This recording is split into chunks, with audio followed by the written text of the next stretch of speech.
This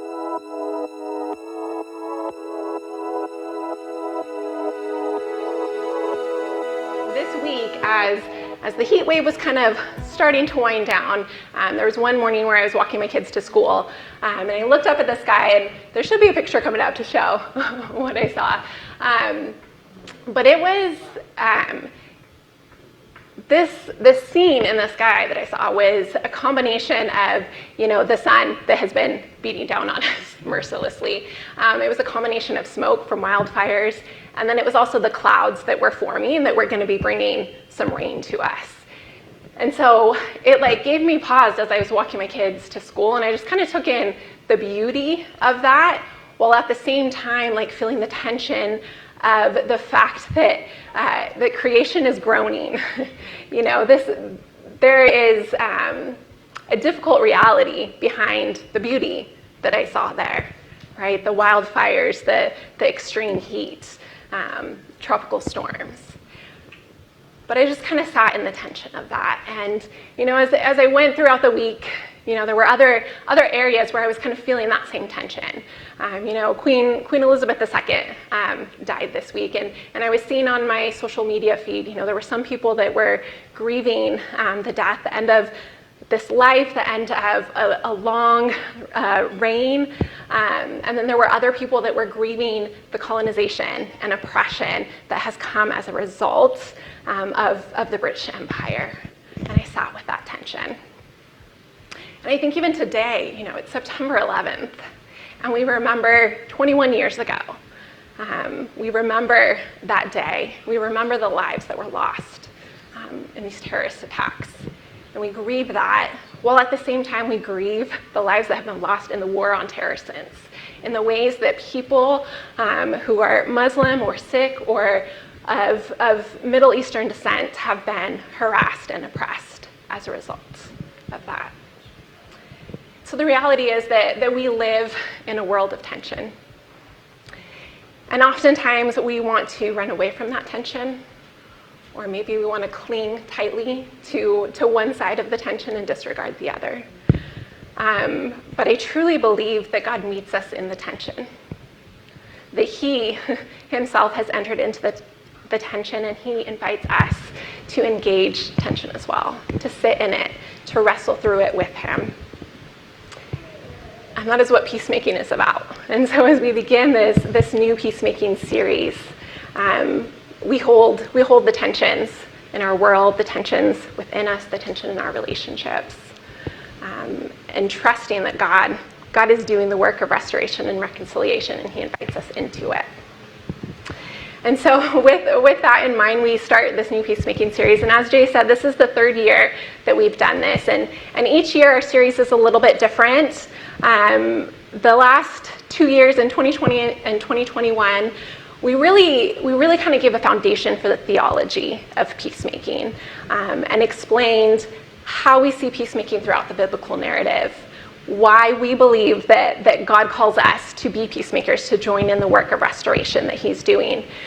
So if you guys weren't around for those series, I really invite you to go back and listen. You can find that on the One Life City Church podcast in July of 2020 and July of 2021. And if you were here but you just need a refresher, it's always a great one to go back to as well.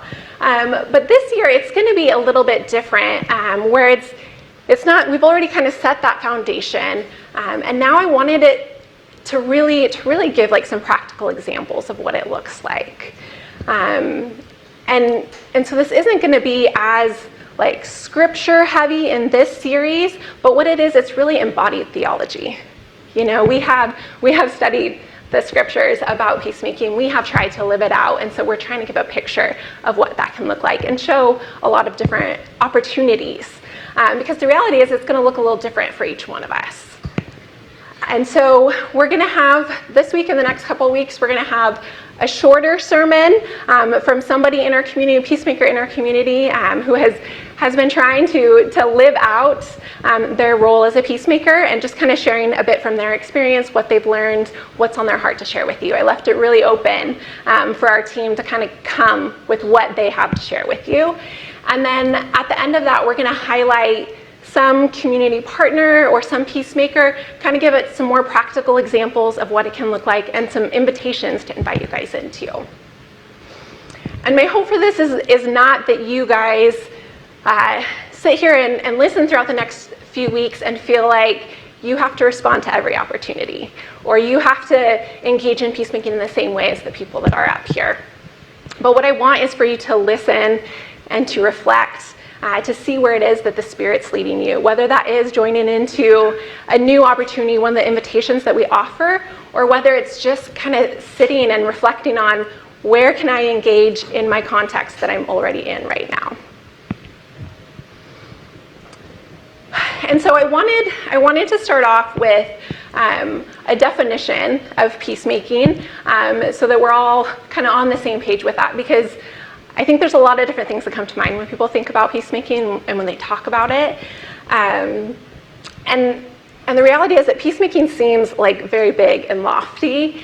And for the past probably about 7 years of my life, I have been intentional about learning about peacemaking. What does it mean to be a peacemaker? How can I join in? Learning about different areas of injustice that I can step into.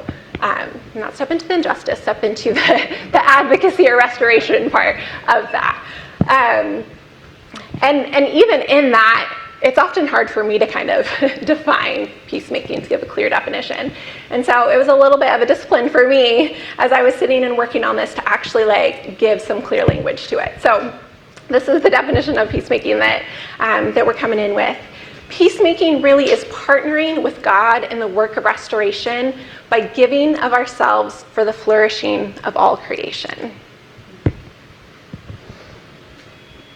And that definition is kind of based on really what I see throughout the biblical narrative, starting with the story of creation, where God created this good and beautiful world with abundance. He created us.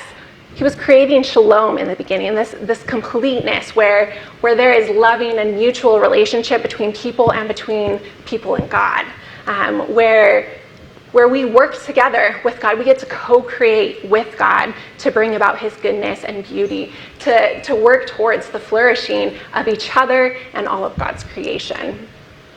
We see in Genesis 12 where God called Abraham and his family, and he blessed them so that they could be a blessing, not just for their own benefit, but what he gave to them, it was supposed to be for the well-being and the flourishing of all nations.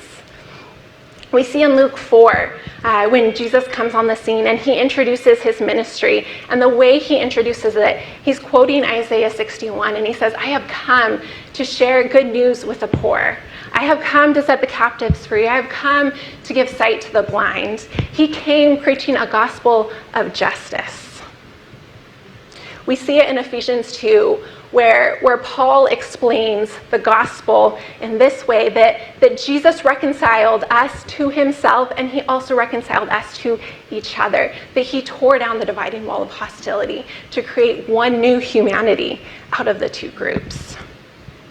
And I could go on. There are so many more passages like this. If you want a little bit more of that, again, go back to those previous sermon series where we go into a little more depth on those.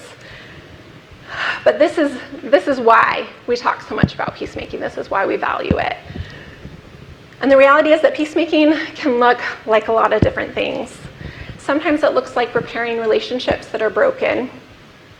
Sometimes it looks like recognizing the barriers to other people's well-being and addressing those barriers.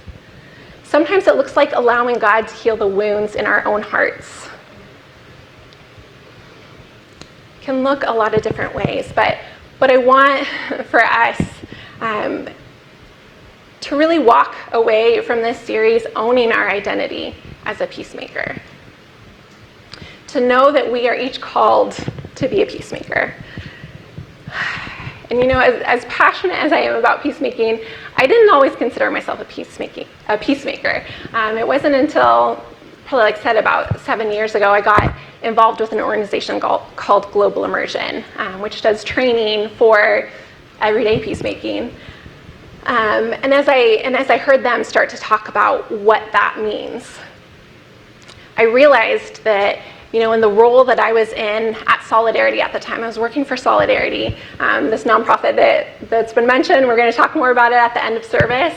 And I had always seen Solidarity as this way that I was following Jesus, that I was living out my call to love my neighbors. But I finally started to see, this is peacemaking. what I'm doing here, it's peacemaking. I was building relationships across cultural differences. I was helping to address the barriers of my neighbors through tutoring and mentoring, providing access to opportunities. I was advocating for change as I heard my neighbors and their immigration stories and the challenges that they faced within the immigration system. I began to advocate for my neighbors. And all of that was peacemaking. Then about 4 years ago, I quit my job at Solidarity because I felt that it was, that my next season was supposed to be being a stay-at-home mom with my kids. Something that I had never intended to do, something that felt, I had a really hard time even calling myself a stay-at-home mom for a while. I was like, I don't want that title. And the reality was I had this really clear-cut way of this is what peacemaking looks like in my life. And then I stepped away from that, and my focus was on my kids. Most of my time was spent at home or right around in our neighborhood. And I really went through a lot of an identity crisis then. What does that mean for me to be a peacemaker in this when I don't have any of these formal roles? And early on in that season, as I was wrestling with that, Meg, I look at you and you're already crying, and I'm just going to cry too. So Meg, my dear friend Meg over here, she had given me this wall hanging that still hangs on my wall that said, the most important work you ever do will be within the walls of your home. And for me, that was just what I needed to hear. I know for other people, maybe you need to hear, no, the work that you do out there, the way that you're engaging outside your home is important. For me, what I needed to hear was that, because it was so much easier for me to be externally focused and harder for me to see the value in what I was doing in my home. And so I started to see that the internal work that I was doing, I was doing a lot of processing during that time. I was doing counseling. I was working through some different things. That was peacemaking. My role as a mother and a wife and creating a home that was safe and nurturing for my family, that was peacemaking. The ways that we were able to invite others into our home and have a safe space for neighbors to come in, that was peacemaking. And so I just say all this to say it can look a million different ways, and in different seasons of your life, it's going to look very different. And as I was working and preparing on this, I was thinking about our community here. And there were so many of you that came to mind, and I was just thinking of the ways that I see you guys engaging. I was thinking of Cece and how she has created these BIPOC and ally groups in her educational context, helping to create more equity and inclusion and safety for the students of color in her program. I was thinking of Tom in his role as a college counselor and advocating for and supporting undocumented students. I was thinking of Janet in her work as an occupational therapist and the ways that she works with kids with special needs and helping them to develop skills for their flourishing. I was thinking about Sunny and a conversation that I had with her several months ago, and as she was talking about in her role in a business setting, in her role of leadership, how she is trying to elevate the voices of the people working with her, people who have maybe at one time felt like they didn't have a voice, and she is trying to encourage them to speak up. I thought about Vivian in her work as an educator, teaching English to adults, and how she has helped to develop some diversity, equity, and inclusion curriculum within her program. I was thinking about Meg, creating a safe and nurturing home for her family, the ways that she holds space for pain and responds with gentleness. I was thinking about Zeke and Julie, a couple of our youth who gave up part of their summer to participate in Soulful, to be leaders. And as several weeks ago, they were up here and they talked about the ways that they got to help cultivate a community where people felt belonging and where people felt safe. I thought about Jay Lee and his role in the business that he works in and the ways that he has been able to leverage the resources of his company to help meet some of the needs of some of the neighbors here in this neighborhood and the other neighborhood where Solidarity works. And guys, this is not an exhaustive list. That's just a few. But what I want you guys to see is that you guys are already peacemakers. You're already doing the work. You're giving of yourselves for the flourishing of others. You're participating in the restoration work that God's doing in this world. And I thought about the verse in Hebrews 12 where it says that we are surrounded by a cloud of witnesses. And that's what this is. So you are a peacemaker. That is what you have been invited into. That is the role that you have already been given. It's the identity that you already hold. And the reality is, if we think that we have to earn this status of peacemaker, that we're always going to be comparing ourselves to others. And either we're always going to feel like we're not good enough, that we need to do more, or we're going to become self-righteous. Neither of those are really going to bring about the flourishing, the wholeness that God is desiring. But when we walk in the knowledge that we are peacemakers, we engage in the various interactions and contexts we're in through that lens. We see the areas of brokenness. We lament with God. We listen and learn. We pursue healing and restoration. Oshita Moore says, peace is not a thing to achieve, it's a way of being. And I want to add to that, this role of peacemaker, it's not a status to achieve, it is a way of being. When you walk in this identity of peacemaker, you're going to notice so many invitations to step in. And the reality is, with the way that our world is today with technology and globalization, we are flooded. We are flooded with needs. We are flooded with the realities of injustice and brokenness. And with social media, it often presents us a million different ways, a million different voices of people telling us, this is how you need to respond. This is what you need to do. And all of that, there's good in that, right? There's good in us having all these opportunities for awareness. But there's also danger in that. And that, for one, our justice work can become very transactional, that we're just checking off, doing the things that we've been told that we need to do. Or it can at times become just so overwhelming with all the needs and all the different voices that it really leaves us feeling paralyzed.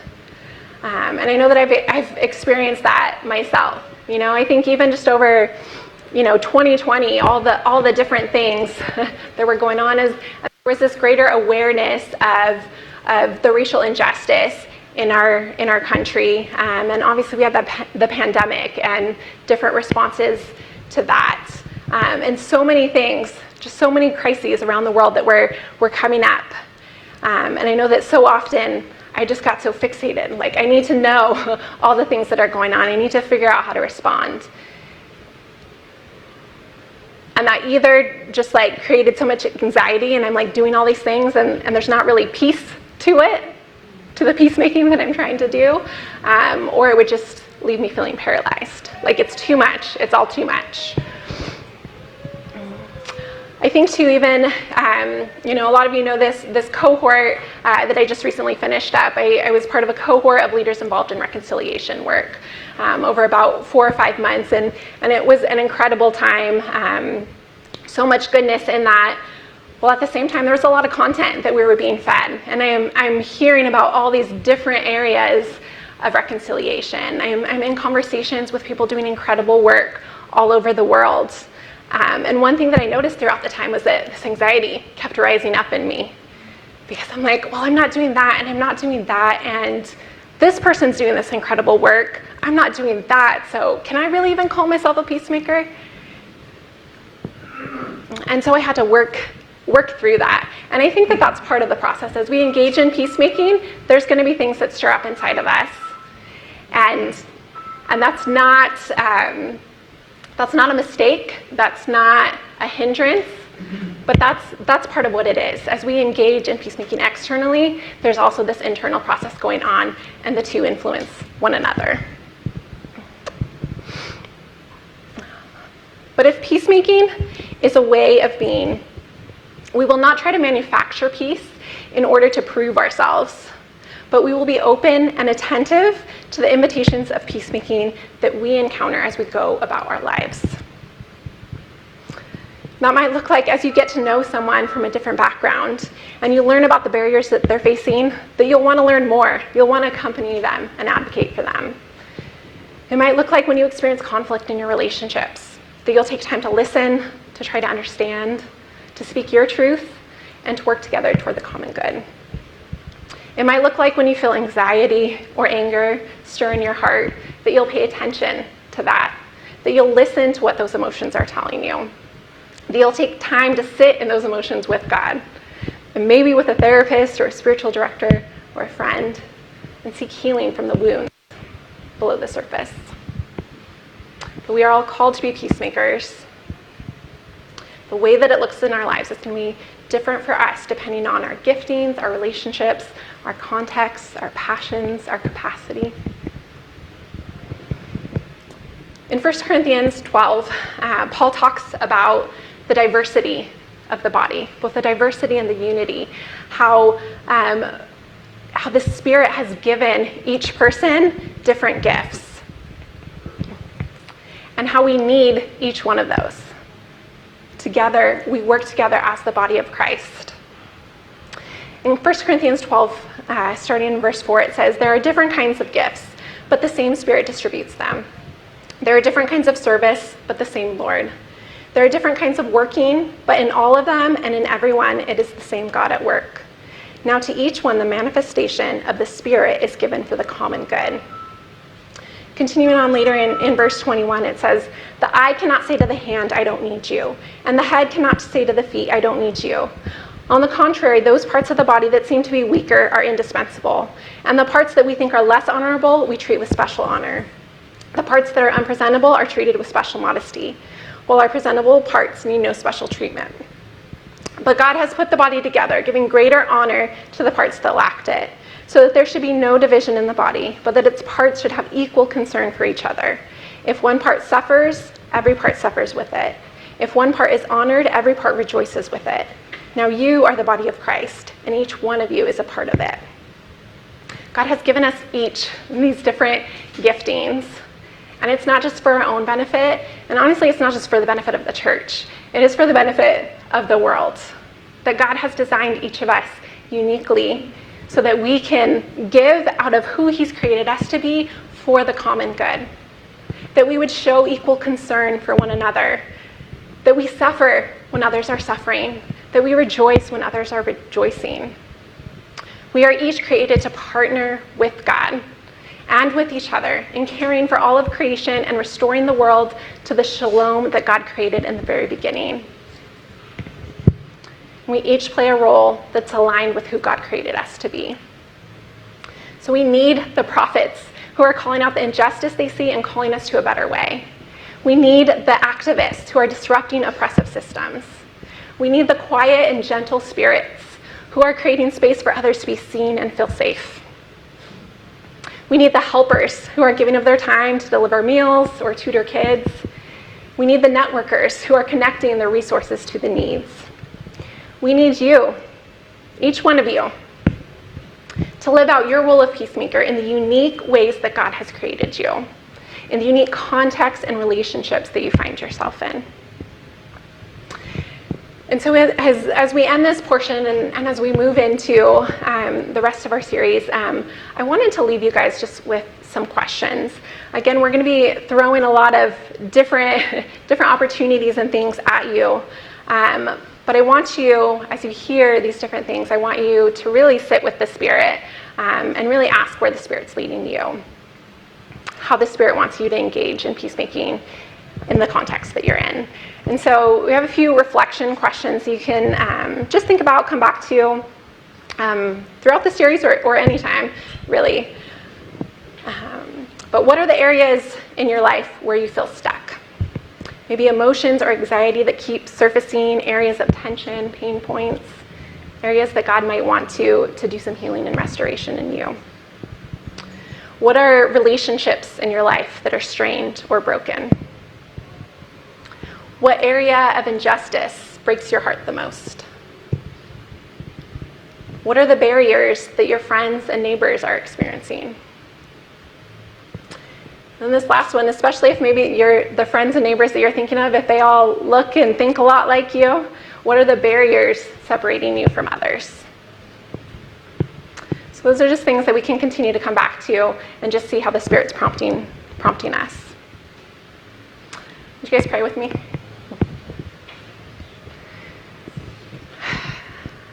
God, we thank you that you are a God of peace, that from the very beginning you have been creating your shalom. You have created us to both experience your shalom and partner with you to cultivate more of it, God. We thank you that you have given us each other, that we are your body, that we have this cloud of witnesses, that we partner together with each other and with you to do this work, to help bring your restoration on earth, God.